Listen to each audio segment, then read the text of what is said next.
Hi, this is Mike and Sean back with Talking Tickets. We're going to look at PSA ticket grading versus Beckett ticket grading and also Red Panda debut.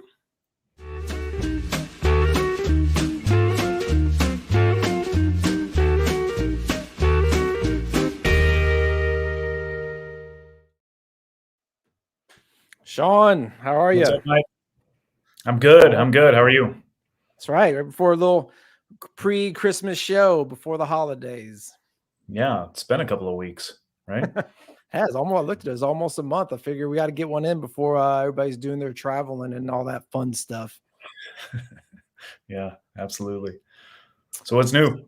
So today, what's new? I kind of took a mini dive, and we talked about it before about how Beckett and PSA grading is different, but I wanted to show how, like, visually you can see the difference between the two grades. So what I did is I took some different tickets that I have that were both graded by Beckett and PSA, and then maybe found another one online. So let me pull this up here and we'll get started with. All right, here is a 1973 Kentucky Derby. This is a Secretariat game, Triple Crown race at the Derby. So these were both graded. The Beckett's a 6. I have put them upside down because that's how they came, and the PSA is a 5. Yeah. So just kind of looking at it, like, okay, this is a 6. Let's take a look at it. Beckett's 6. All right, Beckett 6. We got it. Derby. If you can look at it, kind of get in real close. The corners are a little frayed. And like this one is a big corner issue, which you kind of see. See this big corner crease right here? Yeah. Visually. And then if you go to the PSA 6, that was the Beckett. Here's the PSA 6. And when you get looking at it, it looks really a lot cleaner, right? The corners aren't as bad. And this is actually a PSA 5, matter of fact. Right. So when you look at the two, you're like, wow, this is definitely a better ticket. Not only the front, but the back. So you look at the back, and we go back to the Beckett, and then you can see the corner issues again, right? Some creasing right here, some corners, pretty roughed up. Pretty obvious, right? Yeah. And then you go back to the Beckett one. I'm sorry, the PSA one, super clean, right? No edge issues, really nice. None of those issues. But then when you go back and look, well, how are these graded? Well, Beckett was a 6, PSA was a 5.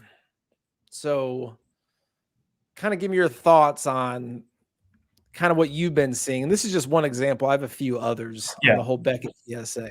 Oh, yeah. There's no question that as far as the number goes, Beckett's are kind of tend to be higher on what we traditionally know as a lower grade. But the question then is, how much of that matters to you as a collector? Well, I think it's kind of what you've always said. Don't buy the grade, buy the ticket, right? Yeah. Yeah. It's all about eye appeal to me. So if you go into it, obviously you don't want the corners to be all beat up like that. So that's kind of it hurts the eye appeal. Whereas the PSA one is really nice. Like just Right. Which is all like, parts of it. ooh, So that's a really nice 6. Now, I don't granted, there know. could be some more surface issues when you really dig into it. But will Yeah. you go ahead? Well, here's one way I've always looked at grades with tickets. If you look at the word that describes it instead of the number, like you know how PSA 2 is a good, it's good. Mhm. That's the word that they use for it, and then a 3 is very good. If you just focus on the description instead of the actual number, it's very accurate for a ticket. Because I would say a PSA 2 is good and a PSA 1 is poor and a PSA 3 is very good, right? And then you go up to PSA Mhm. 5, which is excellent. And in that case, that ticket is excellent, right? Right. Maybe that doesn't apply with Beckett's grading scale, but I don't know. That's how kind of how I look at the numbers versus how it describes. Another example I gave, and this is even a more crazy example, which is the Mets World Series Game 6. And well, I'll just show you. We'll start off by just looking at them. So we Yeah. got a Beckett 4, right? Look at this 4. We got some scratching, and I have to double check on the case, but you have a massive crease. Look, right in the middle of the Mhm. ticket. Massive crease. Yeah. Like, wow, that thing is somebody folded it in half, put it in their pocket, and went on their merry way. Yeah. This one is also 4, which I think is severely undergraded. Would have to take a closer look at it. But I mean, look at this 4. Yeah. Nothing, nothing, nothing, nothing. Clean, clean, clean. Yeah. Right? This is Like how there's no way on earth these 2 are both 4s. Yeah, it seems like one is way overgrading and one is way undergrading, right? There needs to be And something I right in the middle. think part of the undergrading, well, is look at the serial number on it. And I was gonna ask you about this, right? Anything that you get graded now is gonna start with a 7. I mean, this was Yeah, graded probably a few 2 or 3 years ago, probably pre-COVID grade, I would guess. Do you maybe. feel Yeah. like they were harder graders pre-COVID or I mean, You you've got know, great tickets graded for a while. honestly, yeah, okay, so I think that they used to be a little harder, but that's how it seems to me, but I really think that it's so kind of hit and miss that sometimes it's, "Wow, that was really graded hard," and sometimes, "Wow, that was a much higher grade than I thought."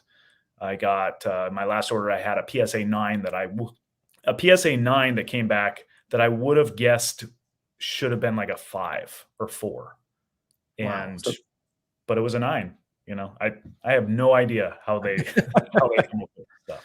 and I guess the other But it question I does have. seem but to that point, though, it does seem like it is you tend to get higher grades now than you did back then. I never saw a PSA 9 back, you know, in 2019. A PSA 9 stub, that was just unheard of. The idea that somebody had their ticket torn at the game, so handed their ticket to somebody, they tore it in two, handed it back, and they carried it around the game or whatever, and that could come back a 9. That you used to never see that, but now you see it every once in a while. It's Hmm, kind of unusual. So interesting. yeah, it does seem like things have gotten easier now that you bring it up. But I guess the other question is like, are they ever gonna bring in, computer type grading instead of just human beings eyeballing it? And then what kind of chaos would that cause if Yeah, they did start yeah. instituting that? I think if you follow cards, that's a conversation that's been people have had for quite a while, that there should be some technology, and there's companies that have popped up that claim to use technology to make official grades. But there obviously is so many um, kind of drawbacks to that because the computer just can't, at least the technology we have today can't evaluate it. And then the cost in doing something like that, I don't see that ever happening with tickets. It's just not enough of a revenue stream for a company to invest that much into. Maybe we'll see. We'll probably see that with cards someday, but I can't imagine anything like that with tickets. And Yeah, and it just to seems me, like it's it eventually, especially with the AI technology, eventually, especially with cards, like it's mhm, gotta that's like gotta be the end game. But then they would have all these pass graded cards or tickets yeah, that, oh my gosh, well, maybe they get more money. You got to resubmit now to get the AI grade, where right, before you right, had the human grade, so it's a yeah, subpar grade. It's yeah. like they just Mm, find ways. They would find ways to make money off of it, no matter what they would do. Like, oh, we're gonna get more submittals now because we got to get the AI yeah. PSA grade. Well, but it's also, I really believe, and maybe it's partly just my opinion, but I don't think that grades are important enough to collectors to really put that much energy into. At least it isn't for me. And I know that more modern tickets that have a high population, that grades then become really important. But if it's a rare, scarce ticket, maybe 4 or 5 or 6 that are known, who cares what the grade is, as long as you have a nice copy of it. Like, Yeah, you know, definitely, that's especially really what those it comes down to. super rare tickets. This is a very, very, I think this is one of the most graded tickets out there. I think it may be in the top 10 highest number of Yeah. graded tickets. So you're like, you really see a lot of Yeah. different grades and looks on this one. And then Yeah. the back was pretty much standard, just the big crease and just kind of what we looked at from the front side. This was another one, Super Bowl one, where it's almost pretty identical to that first one we looked at. These are both fives, so these are the exact same numbers. Corners again, edges are pretty frayed on the 5. I don't think the color is as bright. You can see that corner down these corners. And then you look at this beauty. I was like, wow, this is a really nice one. Has a little corner problem up here. And that was graded pretty recently. It's got a 6 serial code number on it. And then even more is more pronounced when you go to the back. If you can really see it, there's some blue tint to it. Yeah. A stain. Right. A little blue, but the corners again. And then you look at the back of this and it's just clean. And it's like, man, like this is a big difference. And I think it really is pronounced for people who aren't hardcore into this, that just, oh, it's a 5. Oh, it's a 5. I got a Becket 5, right? Yeah. And then like, Yeah. well, the equivalent of I would say equivalent of a PSA 3. It's kind of a -2 game. I have a little chart I made, but I think that's where it really comes into play, where people are just maybe a little ignorant of the two companies and just Yeah. kind of just say, oh, like cards. Oh, a 9 is a 9, an 8 is an 8. Right. No, it doesn't work like that with Becket. And Steve even said that when we interviewed him, who was originally the head of ticketing for Becket, like, hey, we're grading different. Yeah. I guess my question would be, which grading method do you like more? I don't like it that they're different, and I was worried about that all along. I like I guess I like Beckett's better because I think it's more representative of what a ticket stub should be. But since PSA has set the standard for so long, you can't just pop up and say, "Hey, we're doing it different," and then expect everybody to go to get used to your way of doing it. You know what I mean? So, so unfortunately, for better or worse, PSA has set the standard. Beckett's, even if it is more representative of eye appeal than it is of a technical grade, which I am supportive of. It's unfortunate that they're different because of that reason. It kind of reminds me of, there was a Beckett company or some kind of weird thing where they used to do grades. And you see them every once in a while now, but they had a completely different grading scale, and a 10 or a 9 or a 10 wasn't the same as a 9 or a 10. And it was confusing to a lot of people getting into cards. I see the same thing. You see a Beckett 6 or whatever. Oh, that's a pretty good grade. That's a high grade for a ticket. And it's really probably a PSA 3 or 4, right? Right. Is that what you think it kind of differentiates Yeah, it? that's kind of the chart that I've come up with. Let me see if I can pull this. But yeah, I kind of with you on the whole. Yeah, this is kind of what I think about how the grading is. Right, I like what Beckett doing, but PSA's kind of set the standard. Now it's confusing a little bit. Can cause confusion. I guess I would have liked Beckett to keep that standard, but I understand why they went a different route. But this is kind of what I came up with. Mhm. PSA equals Beckett. A 1 is a 1. It can be a completely trash ticket. They're just going to give it a 1. But after that, I kind of give it a +2 for everything. So if it's a PSA 2, it's probably going to be a 4, a 3, a 5, 4, a 6, 5, a 7. Then when you start getting higher up, I think they start getting a little closer. So 6, maybe a 7 or 8, and especially when you get to a 10 or a 9. Like 9s are usually 9s or 10s. 8s are usually 8s or 9s. 7s maybe 8 or 9. But I don't know. Is that kind of what you gauge it? As I kind of just put this together myself. Yeah, it seems about right. I think an 8, a 9, PSA 9. Yeah. Yeah. I mean, it's a good kind of rough estimate to go by, I guess, if you're in the market for it. It's unfortunate that most people aren't going to watch this show and aren't going to learn about this, and they might end up, making poor decisions as a result of that and just not knowing. And that's why it sucks that they're not 1-to-1, or they don't try to be like they do with cards. And Beckett, even with cards, Beckett does things a little different because they have the subgrades. Hmm. And so you can't always, a 9.5 Beckett isn't necessarily a 10. It just depends on what the subgrades are and all of that. But yeah, I guess it is what it is, and I'm glad that they're out there. I'm glad that they're competitive and doing their own thing. But it's too bad that they don't try to have the same grading standards. Or alternatively, Beckett could have come up with a different scale altogether, and done it differently. Done 1-to-100, or Right, right. on letter grades, or just the words, like very good and excellent, or all that. But you know, here we are. Here But we this are. is Yeah. good. I think this is a good estimate. And no word from, I guess, Beckett either about kind of who's running their ticketing or anything like Yeah, that.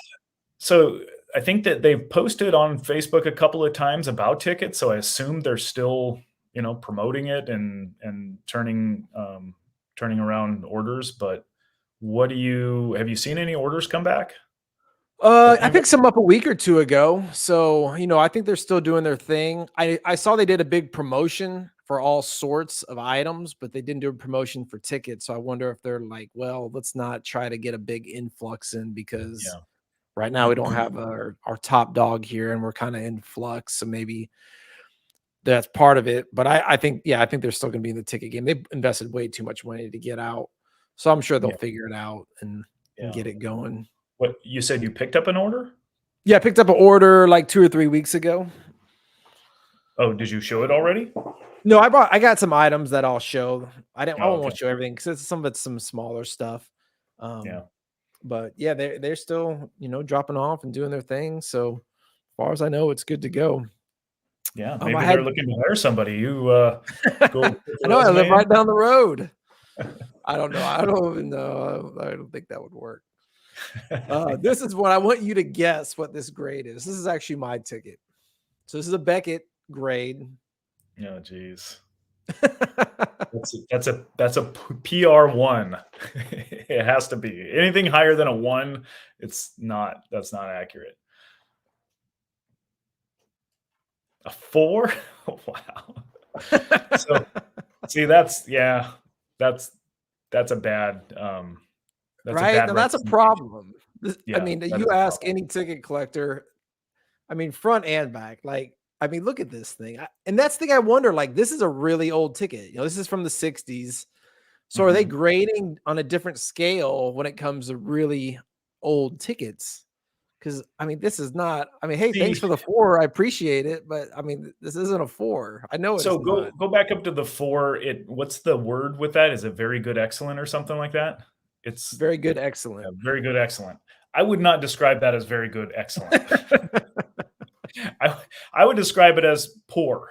There's only one way to describe that, and that's poor. You can Right. barely even read the Beatles with the crease there.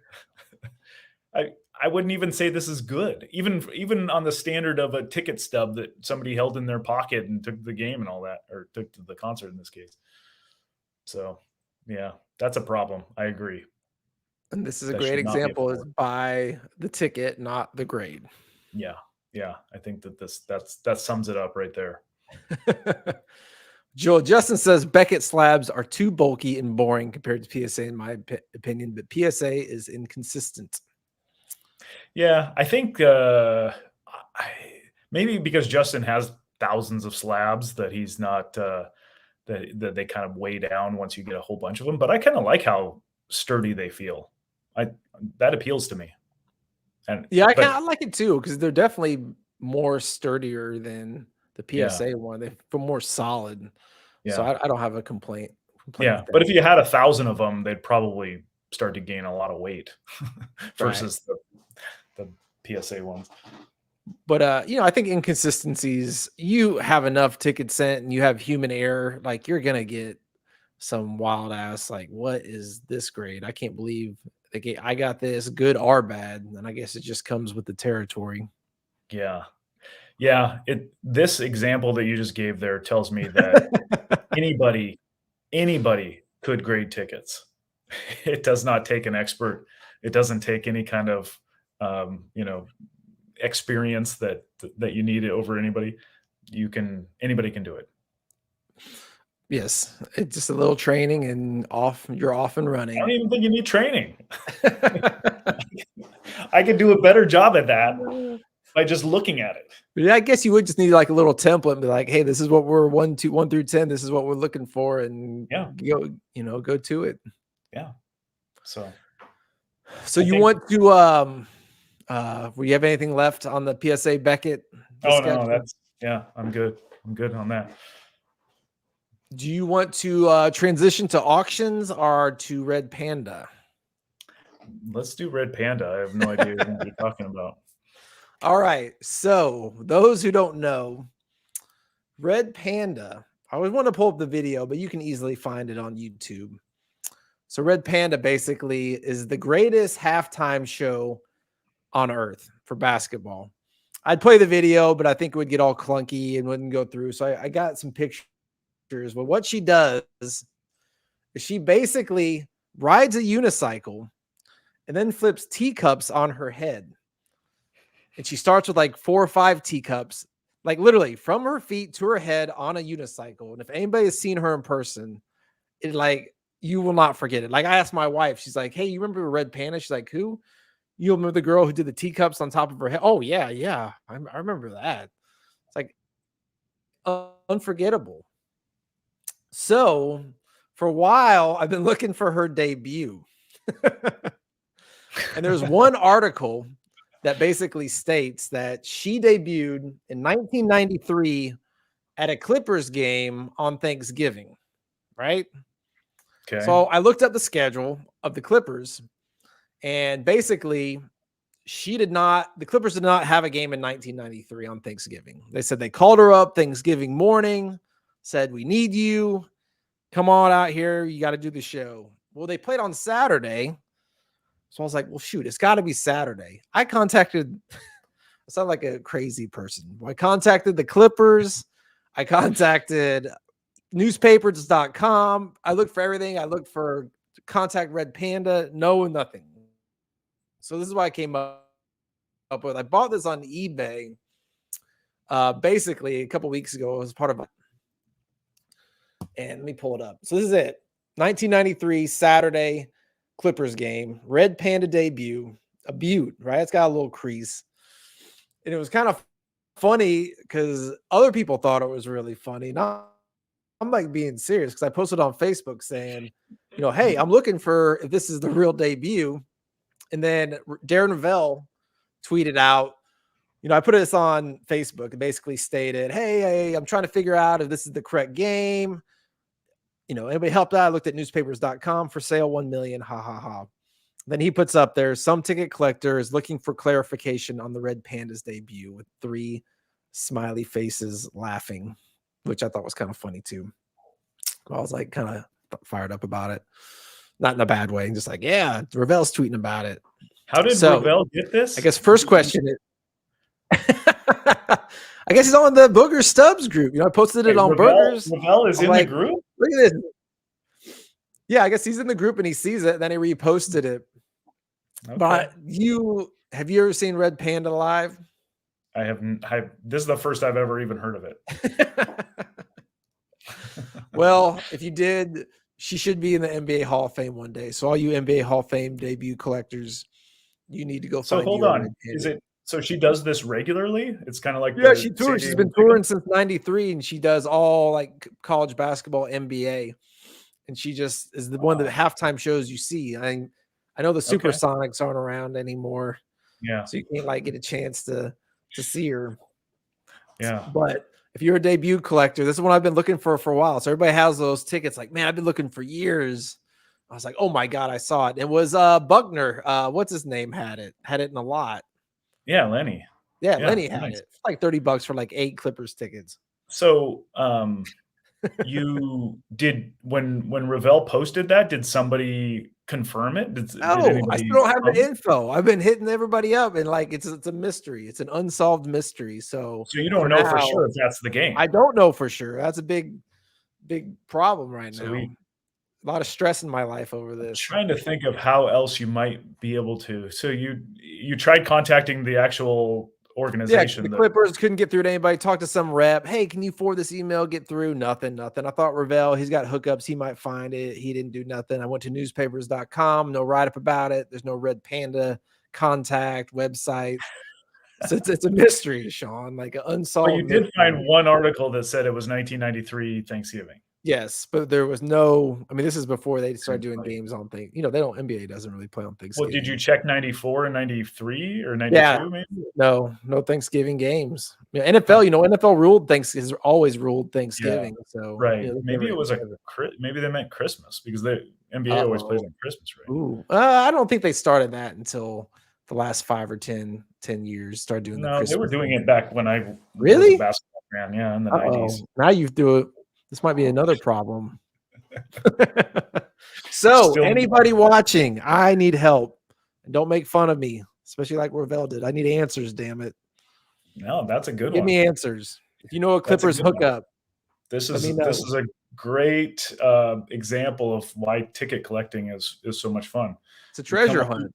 you come up with something like that. It happens to me all the time, and then I'm just obsessed with trying to find that date. Finally find it, and it's like nobody else really cares, but it's so exciting that you finally found it. Is Red Panda still alive? What kind of question is that? Yeah, she's still alive. Still performing top So notch. you've seen her in person? Oh yeah, multiple times. You don't get Oh. up at halftime. You don't go to the bathroom or go to the concession stand if Red Panda is performing. You sit in your seat Okay. and you So it's watch. something that's like highly promoted and you go to the No, I game. think, but in the NBA world, it's a known thing. Like, oh, dude, Red Panda. Like, if you've seen her before, been to multiple games, you're like, I think I'm gonna sit in my seat and watch this because it's so ridiculous, over the top. Cool. So, people out there, ticket world, we need answers. So bring it. Come with it. Yeah. All right, moving along. Auctions. So, one more question on the Red Panda. Okay. If you confirmed it and found it and had one, how much do you think it would sell for at auction? Either 500,000 to 600,000. I'm not in between there. It would Actually, I think if I auctioned it, I could probably get like $500 if it actually You was think great. that much? No, maybe not that high. I feel like Okay, what about if you got it signed by her? Oh, don't even go there. Yeah. No, it's probably worth it. I don't know, maybe a couple hundred. Some people just think it would be funny and they could get it graded and show their friends that were in the NBA and that. But other than that, it's just a fun. It's like I said, what makes ticket collecting fun, right? Yeah, absolutely. All right, let's take a look at some auctions that happen and some that are upcoming. The REA one was a pretty big one. They had a Jordan debut. They did kind of more of a beat up Jordan debut with the basic one. Yeah, you know, that went for 11.7, which I think is kind of the ballpark. Yeah, I think that's right in line with where it should have been. Yeah, so that's kind of what we've been seeing. See if I can get this a little bigger. The Babe Bows Out. We've seen a lot of these pop up. I know one at Heritage, a very similar one, went for 9,900. So do you think that's too high? Yeah, because this one not that long ago would have sold for about 2,500, I think. And by not that long ago, I mean last year. So wow. I don't know what happened, but all of a sudden there's that sale at Heritage that was 10,000 and it got a bid supposedly. And then this one, 9,900. It's nice. It's a nice copy. You know, I think very it's clean. you know, that type 1 picture is going crazy. Yeah.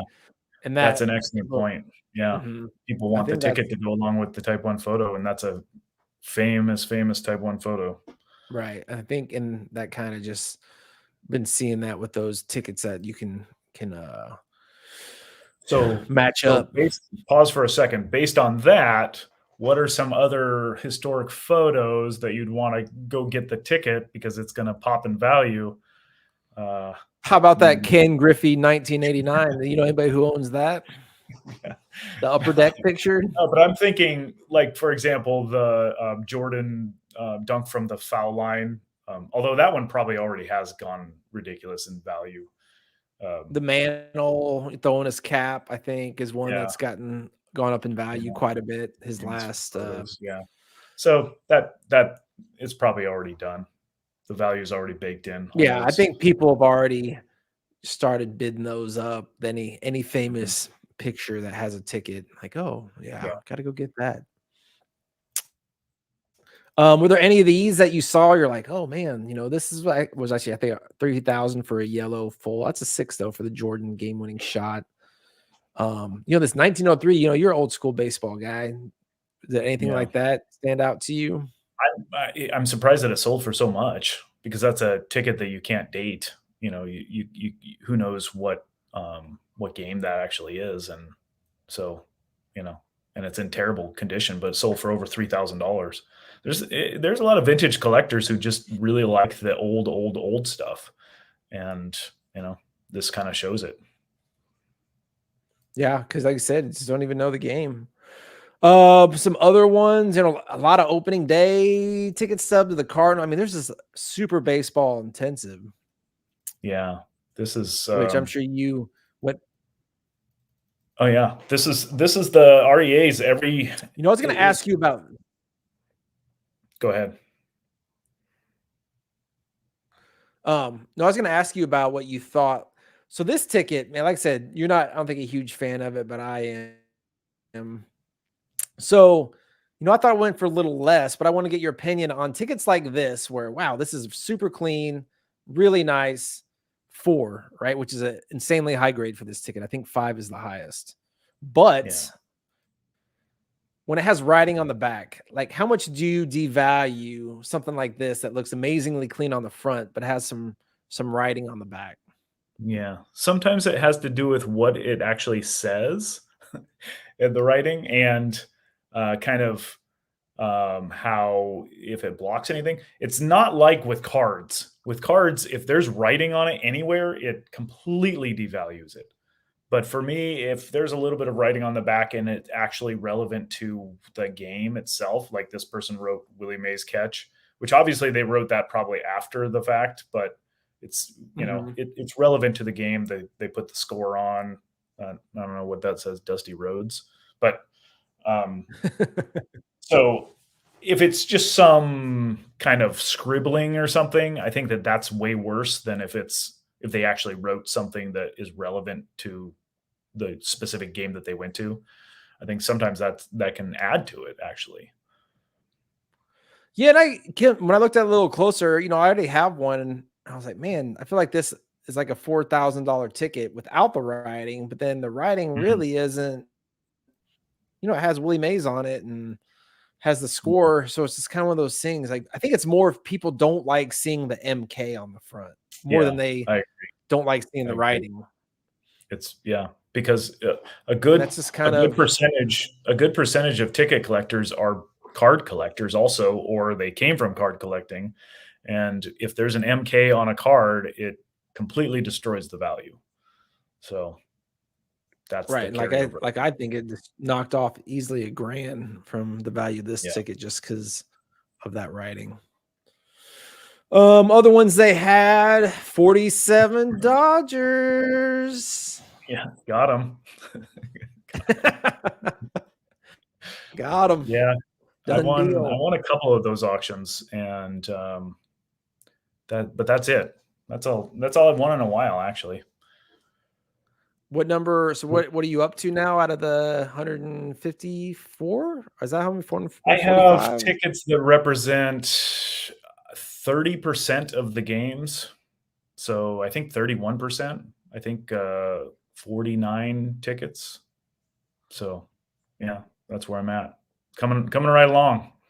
Very nice. That's like such a great like long-term collection to build. And I feel like it's doable too. It's something that you can eventually It's, get. yeah, it's gonna be tough, but yeah, it's fun. Some more 47s. Um, other stuff like it was always a fun one. Carl Fisk, Game 6, 1900. bucks auto. That was a Beckett one. He signs, and there's tickets out there. Not just a crazy amount of fulls, but they're out there.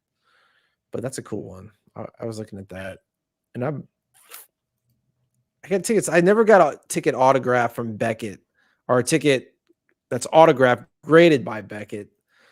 I think mainly because I just don't like how it displays with the grades so small in the 10. But I don't know. I guess, would it even matter to you, or do you have any thoughts on getting tickets graded by Beckett that are autoed? Yeah, to me it's one and the same because it's all about the authentication. I know that a lot of people really put a lot of kind of emphasis on the grade of the autograph, but obviously I'm not an autograph guy, so it doesn't matter at all to me what the grade is. A PSA 9 versus a 10 auto grade means nothing to me, but to some people it's the world.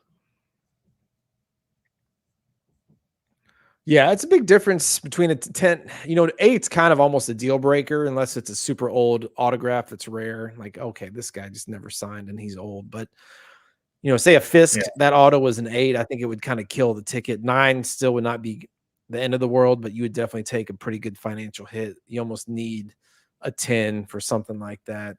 Right.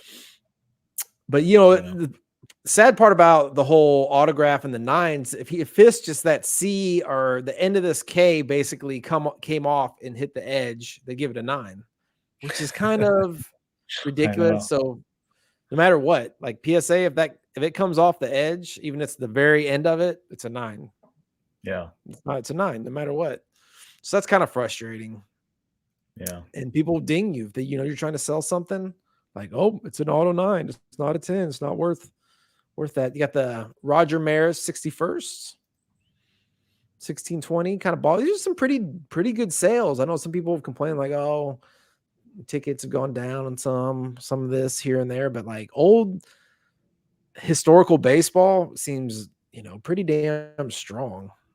Pretty strong. Yeah. Do you agree with that statement? I would absolutely agree. And REA always has the best. It's the auction house that I look forward to the most when their auctions are coming up.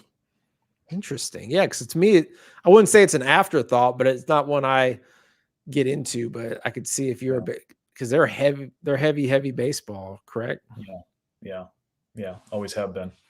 Same with Hunt, and they have an auction coming up too. A lot of baseball. Yeah. So here's the Hunt auction. Hunt's more of almost treasure huntish, where it's just a hodgepodge of items. Let's take a little closer look at it. So give me a sec. Ticket. Let me filter these bad boys out. So yeah, like even this, as you can see, there's like a lot of lots. Like, oh, 68 World Series ticket stubs. Pirates partial team scoreboard with Clemente. Well, why is this? Are there tickets in here? Because I searched ticket. And then I feel like, you can find things. I feel like I've found like a Valvano 83 NC State ticket that was just buried in one of these lots. Yeah. And I think if you really do your research, you can, find some really cool stuff. This one has a lot of interesting baseball, just kind of oddball games, and they lump together a lot of them. They lump together a ton of no hitters. If you're a no hitter collector, this is huge. But there's I think a lot of firsts and like historic firsts in baseball lumped together in some of these lots, and they're kind of fun tickets to look at, and it's kind of like the red panda story. not that good of a story, but a lot of first in that same kind of way in baseball. Lots in here. Yeah, it's like we're looking at it right now. A lot of 7 no-hitter ticket stubs, and then there's 4 signed no-hitter ticket stubs, and I saw some triple play, a lot of triple play tickets. Yeah. So just man, if you're a baseball fiend, like man, you could really take a deep dive into this auction and start pulling some stuff out. There was one I saw here in this auction that I was aware of, but I didn't really think of it in terms of tickets. And this is that. So Ty Cobb had 4,000 whatever hits, and when Pete Rose broke that record, his total hit number was what he broke. And it turned out that a lot of research was done, and it turns out that Ty Cobb didn't actually have that number of hits. He had 2 fewer. And so the actual game where Pete Rose broke the record was a game that happened prior to that, and it was in Chicago against the Cubs, and it's in this, it's that one, lot 490. And so that's the game where he actually broke the record, which nobody at the time knew because they took 2 hits away from Ty Cobb later on after they did a bunch of research on his totals. So, wow. So if you go into the record book, it'll show that this was the game he officially broke the record. Well, okay, so it's a little bit controversial because Major League Baseball is the only stats organization that refuses to make that adjustment. and they do it because in their view, like the statistics have kind of reached a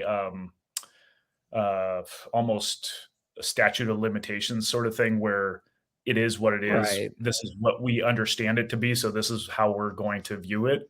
And then all the baseball nerds have figured out that, oh, he actually had 4,189 hits. And this ticket is actually where Pete Rose broke the record. So, it's kind of a fun little side note, like we were talking about with tickets. Tickets have all these stories, and it's a way to tell these stories and historic kind of oddball stories that we have. And this is a really good one of them. Interesting. So what's your guess this ticket will go for? It's not like it's a super rare ticket. You see a lot of mid-80s Cubs tickets. But it's also not really widely known. I think that it wouldn't go for anywhere near what maybe a couple $100. I'd say $250 to $300 maybe. Yeah, it's already at 133. It's interesting. I almost wonder if you talking about this will drive it up. Oh, I'm sure. I'm sure the seller's happy that this is being discussed. But it's interesting because any of the baseball experts out there would say that that's the day, except for Major League Baseball. They still say that whatever day he did break the record when it happened is the record breaker. So, interesting. All right, learn something new every day. Yeah. You look at the auction and you can't even tell any of that. It just says historic. Well, I saw it. I was like, well, it's not his record-breaking one, so I don't really, buy. Well, look at everything else. But yeah, that's why these hunt auctions, man, if you take your time, you can find some really cool stuff. Yeah, I agree. Other auctions I wanted to point out that were kind of off the beaten path because I like music. Gotta have rock and roll. I thought this was a neat, crazy one. So this ticket. Let's see, let's pull it up. The Ed Sullivan Show, Beatles' first appearance. Wow. Unused VIP ticket. Yeah. And this thing is beat to hell, right? Faded, stained. Guesstimate. I don't know if you saw this. What do you think this went for? I did not see it. I'm guessing it went for $30,000. Pretty good guess. 42,000. Wow. I was like, man, I've always kind of wanted one of those, but I don't want to pay that much. And just because it's so beat to hell and doesn't say the Beatles on it or anything. I mean, it doesn't get any more basic than that. It has the date, it has Ed Sullivan Show. You can put 2 and 2 together. Right. But it's like, damn, 42,000 for this beat to hell looking faded, stained. Yeah, I know. I've heard, I'm pretty sure I've heard Ravel talk about how that's one of his most desired tickets. So I'm sure we would have heard it if he was the winner, but that's a really cool one. I've never seen one before. Yeah, I haven't either. That's history. And so, we haven't seen one and it goes for a lot. And they had some other cool ones, like a Beatles, a full Washington one actually didn't go. I guess they had a reserve on it. They put 75 to 100K estimate. Yeah, that's quite a bit. That's quite a bit. That was. See, I've seen a few of those, and I've seen some stubs of those too. And they were, a lot less, but this was several years ago. And Gotta Have Rock and Roll is a great concert auction house. I mean, they had a lot of tickets. So if you're into concert tickets, they have an Elvis. This one was really beat up, and the same thing they had reserved didn't go off. an Elvis Yeah. last ticket. But you know, they had a stub for that DC concert. You know, that went for 3,500. I mean, this thing is really Oh, beat that's to not bad. hell. Yeah. I wish it wasn't a bad buy, you know. Yeah. But it kind of shows you, all right, the full stub argument, man. If you get super rare, okay, full is 3,500, but Yeah. you know, somebody put a bid I'd at almost rather 35 have a and stub you'll in get that that, case, though, right? because that concert, I don't remember but it was a relatively small venue, right? Yeah, I I think don't it's know like what. just a little for the Coliseum. I guess it's probably like 1,000, 1,500. Wonder if I was to guess, just total guess. Yeah, so it's probably You know, and that stub was there. They went to that concert, the first one in the US. Same thing, beat to hell. But yeah, I always kind of keep an eye on these just because stuff comes up and I like yeah, concerts. So, you know, another one to put in your bag to check out if you want to try to right. get some concert tickets. Yeah. Another one I like that's another off the beaten path one is the golf auction. And they roll through stuff all the time with big on masters badges. So I kind of, Hmm. and I was going to ask you on another one. So kind of one of the bigger ones, like the biggest sale they had was Bobby Jones's first amateur win at the Masters, $6,200. I don't Hmm. really follow the master badges too much. I only, you know, I like the Jack Nicklaus one, which was the 86 and the Tiger Woods one. But you know, an auto Jack Masters badge went for 5,700 from to 63. You know, Masters, there's a lot of Masters badge collectors out there. Yeah.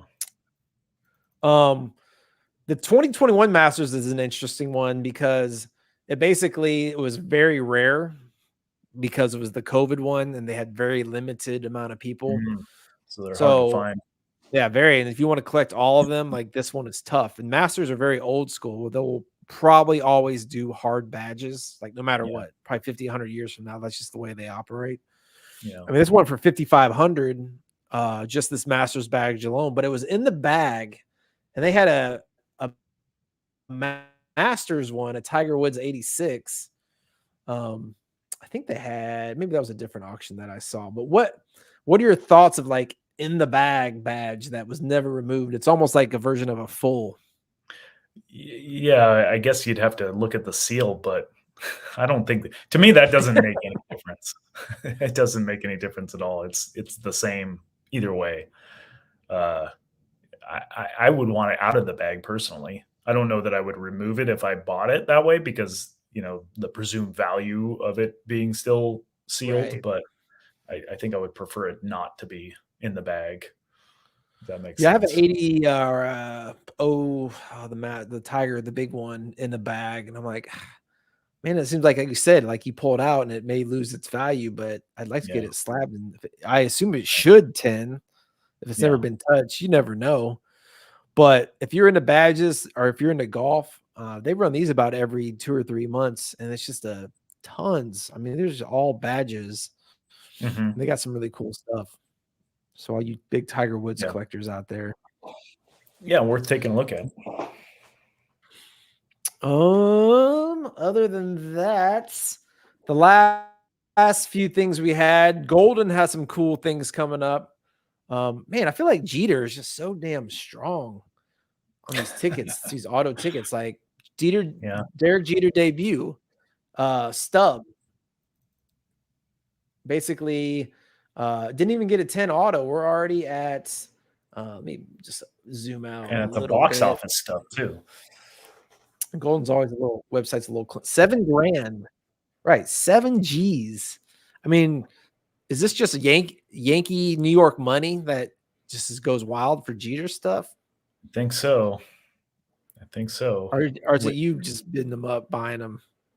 Well, I have a bid on this one just in case it stays low enough to where I can win it, but I can tell already it's gonna end up in the teens probably. Yeah, it's just like to me, it's like, wow, you know, we've seen Brady debuts go for like 2 or 3 grand. And like Yeah. right now, like I would much rather have, I don't know. It's a good question. I know you're gonna say which one would you rather have? This Brady auto debut or this Jeter auto debut? I'd rather have the Jeter just because of my collection, but yeah, I think that that's a valid question. Remember during all the hysteria, Tom Brady, that signed and inscribed debut, holy smokes, that would have gone for $50,000. Oh, I think it would have gone for 100 at the Yeah, peak of the maybe 100. mania, Yeah, because and it's the season ticket version, and yeah, I think we've discussed about how his stuff has fallen so much, like cards, everything, that like I feel like it's, good value now. It's freaking yeah, Tom Brady, the most glorified football player of all time. And people, yeah. he's just like you said, but that post NFL career, people just don't. They always take a hit for some reason. This is a cool one for a Kobe collector. The inscribed 60-point. It's uncut final game tickets. It comes in a booklet. Yeah. I'm furious Sutterfield would be all over this. Of course, That's what I was I'm gonna trying to say. pull He it up. must be eyeing that because that's, it's an example of a very common ticket, but the way that it's, presented here, it's extremely rare because it's, Yeah, and I the gotta figure some massive Kobe, just general Kobe collector right. has just got to be all over something like this. I mean, it's just very unique. I mean, you're not going to find a big panel or multiple tickets signed by Kobe. Not Yeah. something I'd go crazy on, but yeah, like they got some like monster stuff. Like Willie Mays signed the catch. Yeah. Lemieux debut, Bird debut. I'm just rolling through these. Kobe's 81-point game. Signed Brett Full Pine Tar. I mean, that's for a baseball guy. That's pretty damn cool. Yeah. But yeah, I've kind of it's almost been underestimated this auction. Kind of, I mean, that's a full Gale Sayers 6TD, a panel. Like, what the hell's going on, Goldin? Like, where are Yeah. these coming from? That's really cool. A Pistons walk off, Jordan. Like, these are really cool. Like, much as I could bag on Goldin sometimes, man, they come up with some really cool, like you love REA, and I love sometimes the stuff that Goldin comes up with just because it's NBA-ish, NFL-ish stuff Mhm. that maybe Mhm. card guys might be more into, even though I'm not a card guy. Yeah. But I'll say, of all these items, what are the few that you'd be most interested in? I would take the Jeter signed debut, number 1, for sure. Wouldn't even be close. But I like the Mays catch that it's signed. I think that that's a differentiator for a really popular ticket that's really, you know, a classic, but high population, and the fact that it's signed, it makes Right. it completely different. The Lemieux debut, you'd never see those if you're a debut collector. That's really cool. There was that one that was full. Was it Goldin that had that or Right. that, and they Got pulled it? pulled, right? Yeah, They took it because off. it was trimmed or something. Yeah. I guess, we talked about autos. This is a graded, the serial number's a 2, but there's no autograph grade. So I think this is probably, they probably didn't think it would grade a 9 or 10, or maybe they Oh, just, is it authentic autograph? yeah, Stub authentic. And then it says Willie Mays PSA DNA. And this was graded Huh. a long time ago. Serial code number 2. If you look at Willie's auto, it Yeah. definitely is not one of the nicer ones. So that's maybe why they didn't get the auto graded and be like, well, Well, what would prevent that from being a 10 auto? Is there like how I do think just you? his autograph style, I guess. Hmm, I'm not, like I said, I'm not a Willie Mays autograph expert, but I was looking at some of the other ones, like, yeah, this doesn't look as nice or as clean as some of the other ones, even though it's bold and yeah, maybe just be more scribbly. But yeah, some cool stuff. Check out those yeah. auctions, and we talk about treasure hunts, finding things, especially on eBay, where you buy them cheap and they explode, or somebody doesn't know what they have. So, Sean, please explain to me what a 1948 Baltimore Colts versus New York Yankees AAFC Game 1 ticket stub is. Yeah, somebody got a steal here. This is the eBay steals section. It's YA Tittle's debut, and it looks like whoever posted like 4 of them, and they got all bought right away for $65. So pretty cool. What value? What do you think the Well, value is I guess on one of these? we know that there's like what 4 of them out there because there was 4 separate ones that were sold. So the population is Mhm. it kind of floods that market, I guess, a little bit. But there was, Right. I mean, I would guess anywhere from 2,000 to 4,000 if it was slabbed and sent to auction or something. What do you think? Damn, that's a very yeah, I was thinking like 2 to 3 was what I was thinking. Very nice Yeah, return on your money. yeah, And it seems like these type of things happen where it's almost a big collection antique group that is right, just sells everything they get at, picking or going out at garage sales event, uh, yeah, uh, sales, yeah, liquidation type sales. And like I said, Cottage Antiques L Limited, 3,800 sales, 100% yeah. feedback. And they're probably thrilled to get 65 bucks a pop for those. All right, they probably paid about 50 cents each. Yeah. Or they bought a whole bin of them for 20 bucks or something, you know? Yeah, and that's why if I'm about 100% sure what it is, I'm not putting it up for sale, and next thing I know, somebody's flipping it for 100x what I Yeah, sold it for. yeah, that happens. So deals are out there. Just you gotta do your research, know what you're looking for, and just go hunting, basically. Yeah. Um, You pick up anything yeah, I got a recently? few Any of these pickups. auctions? So I already showed, this classic, the red panda. I'll have to show that again. Hopefully. This was an interesting one. I think I bought this on eBay a while back. Let me see if we get the solo layout. And this is things I look for, when something's graded authentic. I got this championship Montana the catch, and it is just super clean. I'm like, man, why is this authentic? Did somebody just not grade this correctly? Because to me, it looks like at least a 4. Yeah. You're paying authentic prices and you can crack it and regrade it. And I love, it's one of my favorite tickets. So I got that. I had more than one, but I was like, dude, it's one of those where I put an eBay bid in and I was like, well, if it goes for this, I'm going to buy it, even though I have one. And I ended up winning it. I was like, well, I'll take that all day and twice on Sunday. Picked up at Cubs game 7, like one of those auction houses. I think these are it's Cubs game 7. Who knows when they're going to win another one. Some wrestling full tickets are kind of rare. I got these graded at Becket. This is part of my Becket order I got back. Not like super famous WrestleManias, but I feel like WrestleMania fulls will always be popular. This is WrestleMania 7 and WrestleMania 2000, which is a cool ticket. Big old 2000 Nice. on it full. So other things I got graded. I showed the Super Bowl. That was actually mine. That Super Bowl one that I got graded. Oh, nice. And this was actually a really nice one. This is like, man, should I send this PSA or Beckett? For me, Beckett's so hard because I'm so close to it. But I was like, I'm curious what they get. And this was the Glory Road ticket. Really nice. I bought it raw in an auction house, came with the program, and it came out as 7. And to me, it honestly looks like a PSA Beckett 7. I mean, it is nice. So it's kind of one of those like, I wonder what Beckett's going to give this because I feel like they could almost give it an 8 or a 9. Yeah. But 7 was, I was very happy with it. I'm almost curious if I send it to PSA what they would grade it.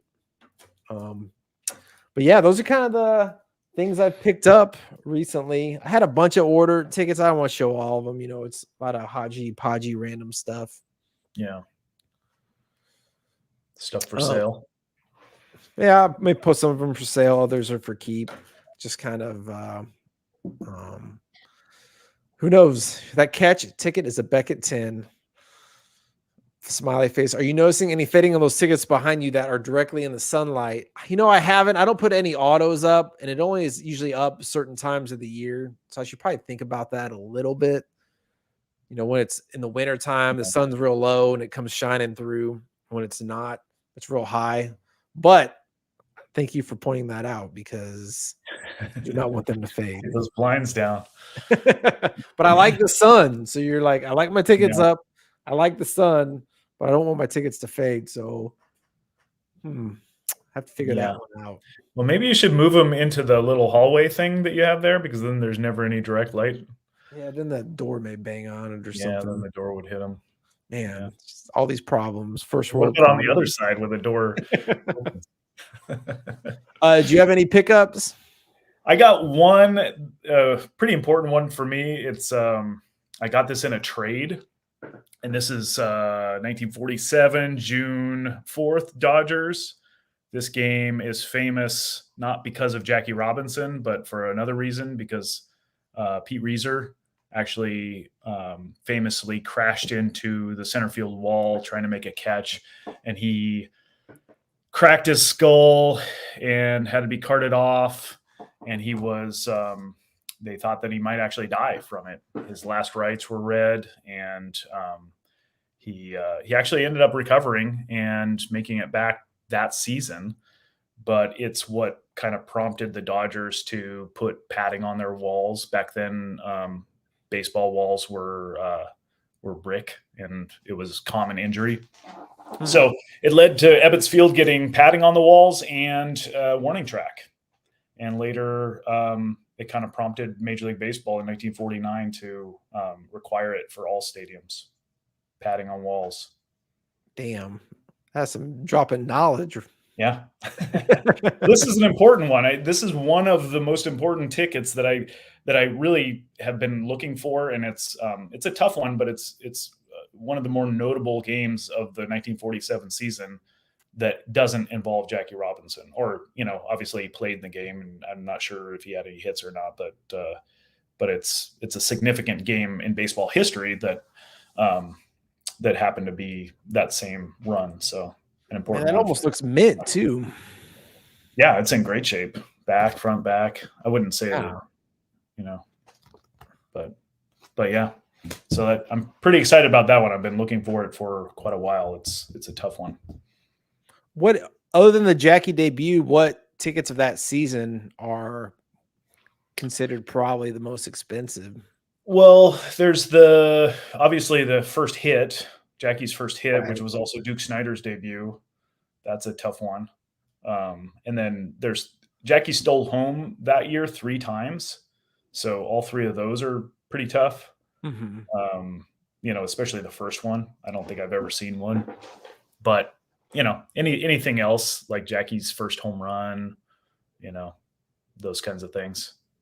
But yeah, those are the hardest and the most valuable, I would say. Everybody loves the first, right? First everything. Yeah. Well, was there anything left to discuss? I think we covered it. Yeah, I like that one. Just knocking it out before Christmas. I thought a lot of good stuff out there. I'm sure it'll be a few weeks before we get back together. Yeah. But yeah, if there's not anything else, good show. Appreciate it. Yeah. Have a good Christmas and Happy New Year if we don't see each other. Have a good Christmas. Everybody who stayed for the whole show and watching live, I appreciate it. You guys have a good Christmas, and we'll probably see you after the holidays. Yeah. See you then. See ya.